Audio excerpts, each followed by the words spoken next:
Olá, boa noite. O Senado agora está no ar.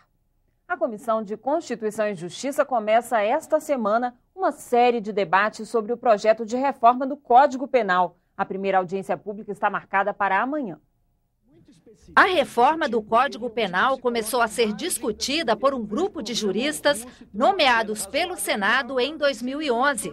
Eles elaboraram um anteprojeto que foi analisado por uma comissão especial de senadores. Aprovado em dezembro passado, o texto mantém o aborto como crime, com as exceções previstas, como os casos de estupro, anencefalia e risco de vida para a mãe. O uso de drogas, de acordo com o relatório aprovado, também continua crime, mas sem o estabelecimento de penas. A proposta também mantém a criminalização da eutanásia. Inclui no Código Penal o terrorismo, o bullying, a doação eleitoral ilegal e ainda a corrupção, que passa a ser crime hediondo. O relatório também aumenta o rigor na punição aos crimes comuns. A pena máxima aumenta de 30 para 40 anos. A pena mínima para homicídio, que hoje é de 6 anos, passa para 8. E o tempo necessário para que o preso tenha direito à progressão de regime aumenta de 1/6 para 1/4 da pena. Hoje há quase uma vulgarização do crime. A pessoa, para ficar presa 10 anos, tem que matar 4 num país se tiver um advogado razoável. A partir desta semana, o projeto que reforma o Código Penal começa a ser discutido na Comissão de Constituição e Justiça. Em várias audiências públicas, os senadores vão debater com representantes dos tribunais superiores, da Ordem dos Advogados do Brasil, da Procuradoria-Geral da República e com o ministro da Justiça, José Eduardo Cardoso. O primeiro debate está marcado para esta terça-feira. Será com o presidente do STJ, ministro Félix Fischer. Mais de 10 mil pessoas foram mortas em confrontos com a polícia só no Rio de Janeiro entre 2001 e 2011, de acordo com a Ordem dos Advogados do Brasil. Milhares de casos não são investigados. Os desaparecidos da democracia foram tema de audiência pública na Comissão de Direitos Humanos. Para o representante da Defensoria Pública, é inconcebível haver pessoas desaparecidas por obra de agentes do Estado numa época de pleno regime democrático. Tem o caso do Amarildo no Rio de Janeiro, tem o caso do Antônio Araújo aqui no Distrito Federal. Enfim, quantos mais casos acontecem que nós não sabemos, né? Porque tem uma grande repercussão quando acontece na capital do país, quando acontece no Rio de Janeiro, por conta desse histórico de UPP, de retomada da liberdade nas grandes comunidades. Mas quantos outros casos não acontecem e que nós não sabemos? Com o objetivo de ajudar na investigação dos casos, o Ministério da Justiça está ampliando um sistema de informação que vai disponibilizar em um só lugar os dados de pessoas que desapareceram em qualquer parte do território nacional. Atualmente, a rede InfoSeg atende a uma demanda de mais de 2 milhões de consultas por mês. O que nós identificamos em 2 anos, trabalhando nessa pasta, da parte de desaparecido, são vários cadastros de entidades, de ONGs, que não se comunicam, que duplicam, que triplicam informações divergentes. Quando você tem uma baixa no sistema do Estado, você não tem uma baixa no cadastro da ONG, então você tem um certo atropelamento de informações que não é eficiente para divulgação. O representante do Ministério Público lembrou que, além das pessoas que desaparecem, há aquelas que são executadas pela polícia. Essas mortes são registradas como autos de resistência, ou seja, o indivíduo resistiu à abordagem e a polícia matou para se defender. Geralmente acontece com moradores pobres das periferias. O Ministério Público recomenda a extinção dos autos de resistência. Não se quer deixar que o policial não reaja na situação em que ele é agredido, em que ele venha, inclusive a sofrer, está no meio de um tiroteio, a agressão ela vem, não se nega essa possibilidade. Agora, vamos verificar se houve mesmo um confronto, ou se houve uma execução. E, infelizmente, os dados que a gente tem, que chegam para nós todos que trabalhamos na área de direitos humanos, dentro do Estado, seja na Defensoria Pública, no Ministério Público, que a maior parte desses confrontos escondem, na verdade, uma execução, e uma execução sumária. A violência do Estado, praticada pelas forças do Estado, são consequência da violência política praticada há tantos anos atrás e que ficou na impunidade. As forças repressivas continuam praticando tortura, não é? Continuam desaparecendo com as pessoas, e é preciso que haja uma revisão dessa lei de anistia. A revisão da lei da anistia vai ser debatida pela Subcomissão da Verdade do Senado. Está prevista uma audiência pública nesta quinta-feira para tratar do tema, que faz parte de uma campanha promovida pela Anistia Internacional. Durante 50 dias contados a partir de amanhã, dia 1º, serão coletadas assinaturas online a favor de revisar a legislação elaborada durante a ditadura militar. O Senado fez hoje uma sessão especial para lembrar os 50 anos do golpe de 1964. A sessão especial reuniu parlamentares, jornalistas e lideranças políticas que viveram a ditadura militar. Eu fui vítima, eu e a minha companheira. Nós fomos presos, torturados, nós escapamos da prisão e passamos 9 anos no exílio. Nós não queremos que isso se repita nunca mais. É por isso que a gente faz esse esforço de trazer para as gerações do presente a história desse país. Isso tudo é muito recente. Lembrar este momento, refletir sobre esse momento, sobre as causas disso, são importantes para que o Brasil nunca mais volte a viver períodos autoritários. O apoio dos Estados Unidos ao golpe no Brasil foi lembrado pelo senador Pedro Simon. Não dá para dizer que os americanos não nos ensinaram nada nunca. Sim. Ensinaram os brasileiros a torturar, ensinaram os brasileiros a manter no ódio como o Brasil se manteve. Foi o Brasil, foi a Argentina, foi o Chile, foi o Uruguai, foi o Cone Sul. O senador Randolfo Rodrigues destaca que a ditadura aumentou a desigualdade de renda entre os brasileiros. Mesmo com o crescimento econômico durante os anos 1970, este crescimento econômico só serviu para criar mais desigualdade social naquele período, para transformar o nosso país num enorme abismo entre muito ricos e muitos pobres. Há 50 anos, o golpe militar, com o apoio de civis, derrubava o presidente da República e, com ele, a democracia brasileira. Ao longo desta semana, a TV Senado exibe uma série sobre aquele período decisivo da nossa história. O repórter Dante Ascioli e eu recontamos os momentos que levaram à queda de João Goulart, nos palácios e nas ruas, no campo, nas cidades e no Congresso Nacional. Era um tempo de turbulência.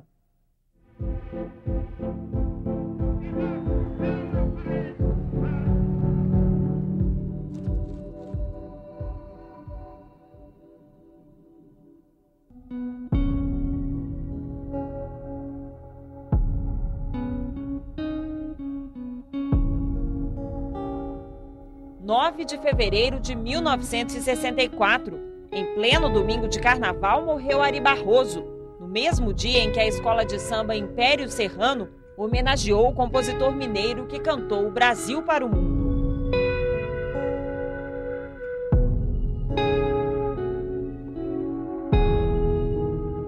Alegria e tristeza, choque de emoções que o Brasil vivia também em outros campos, na economia, na política, na sociedade.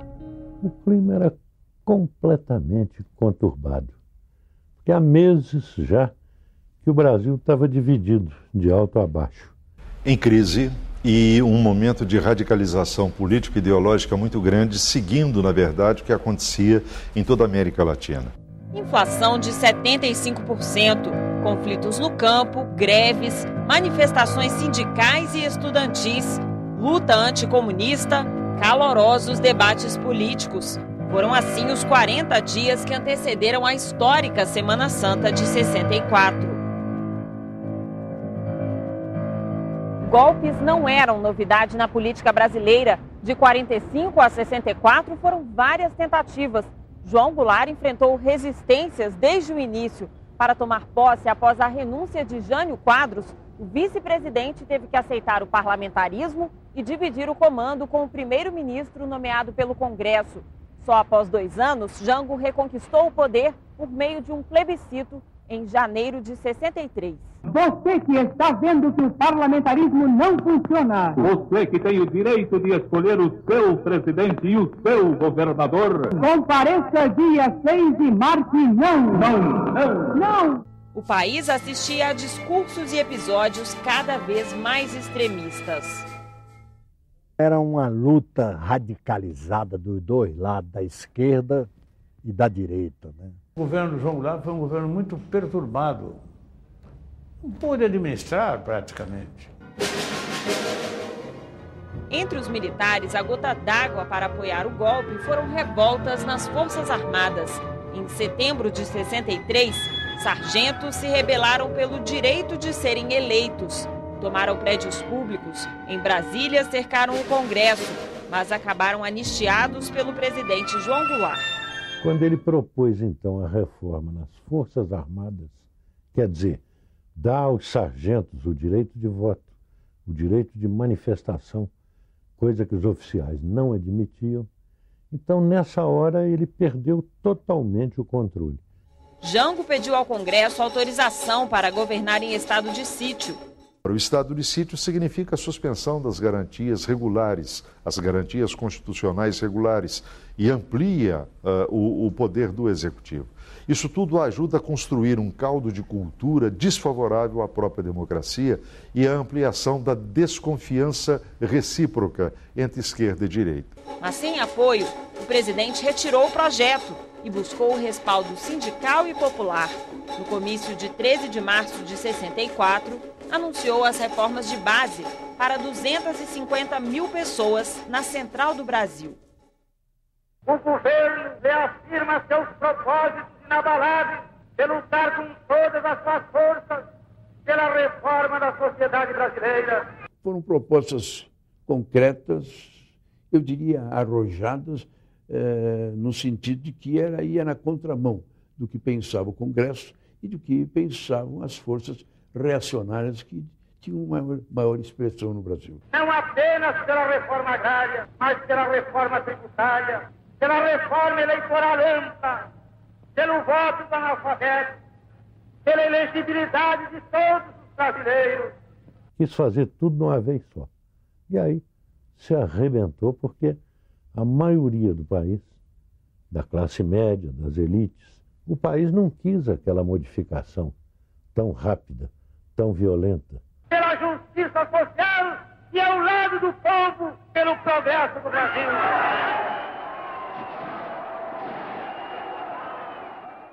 Ele é encurralado pela direita, que vê por meio dele o perigo concreto da sovietização do Brasil, da comunização do Brasil, e é encurralado pela esquerda, que acha que ele é muito lento, que ele é muito moroso, que ele é muito fraco e que não toma as grandes decisões.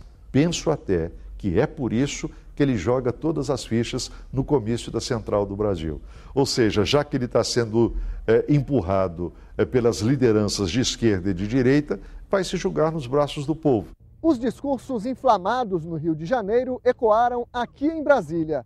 2 dias após o comício, Jango cobrou do parlamento as mudanças na Constituição, desta vez durante a abertura dos trabalhos legislativos. Na mensagem enviada ao Congresso, o presidente voltou a defender as reformas política, bancária, universitária e a mais polêmica delas, a reforma agrária.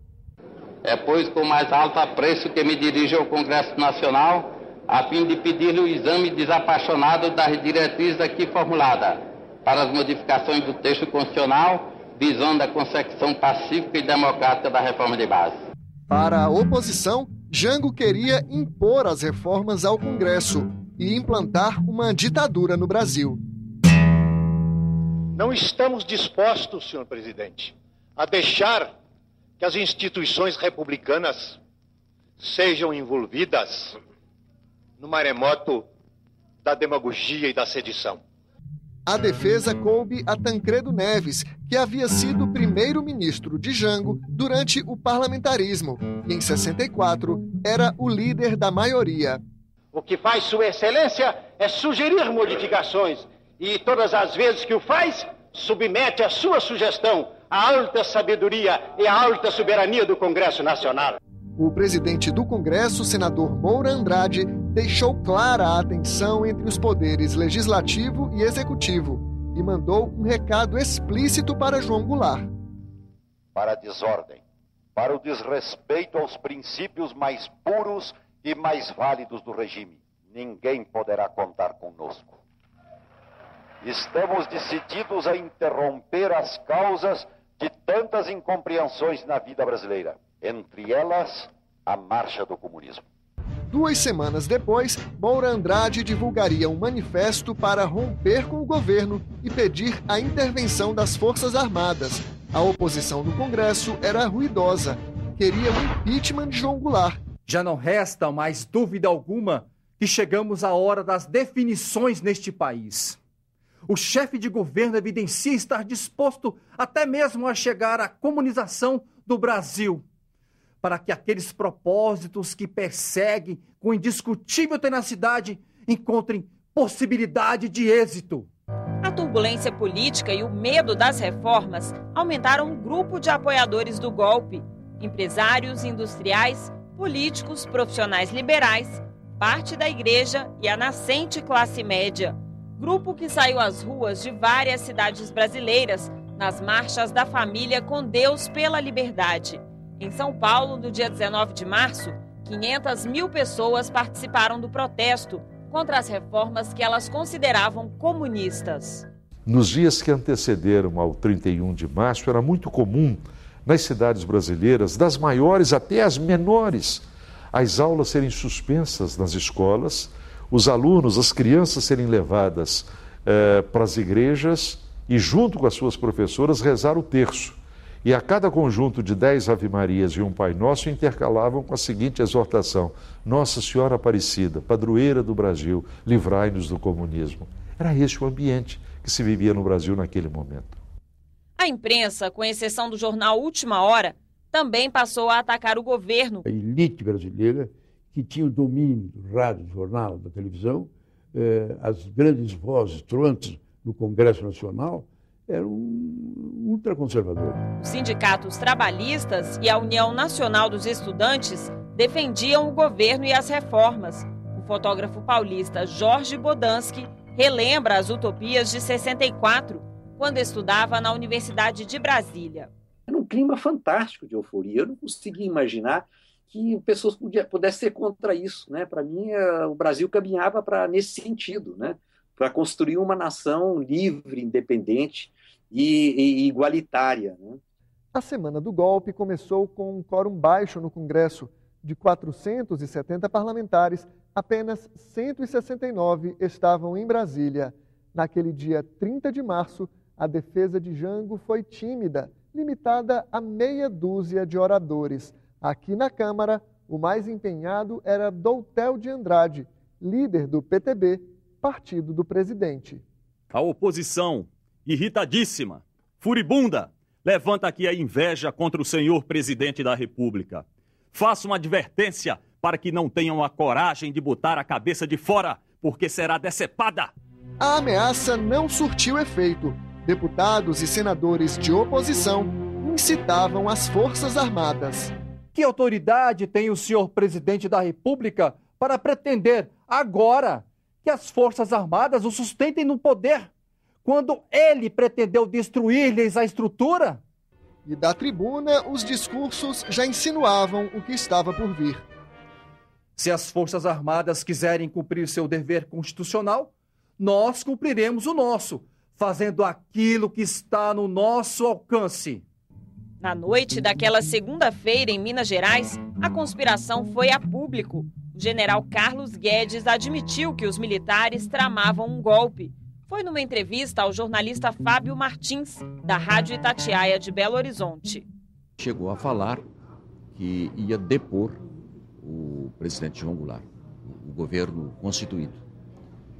Bom, a cidade estava já sendo tomada nos postos de gasolina, O ambiente era muito tenso. Carlos Guedes e outros comandantes militares estavam indignados com a revolta dos fuzileiros navais. Os marinheiros exigiam direitos como a liberdade de se organizar e de casar sem pedir permissão para os superiores. Era uma subversão de tal ordem, diz ele, que verem marinheiros revoltados contra o governo fazer um verdadeiro carnaval na Semana Santa, e que o Exército tinha compromisso com a ordem, com a disciplina, e lugar de política não é no Exército, não é no quartel. Mas o que levou as tropas mineiras a iniciarem o movimento foram as palavras de Jango na noite de 30 de março. Enganam-se redondamente aqueles que imaginam que as forças da reação serão capazes de destruir o mandato que é do povo brasileiro. O discurso a militares de baixa patente no Automóvel Clube do Rio de Janeiro foi o último de Jango como presidente do Brasil.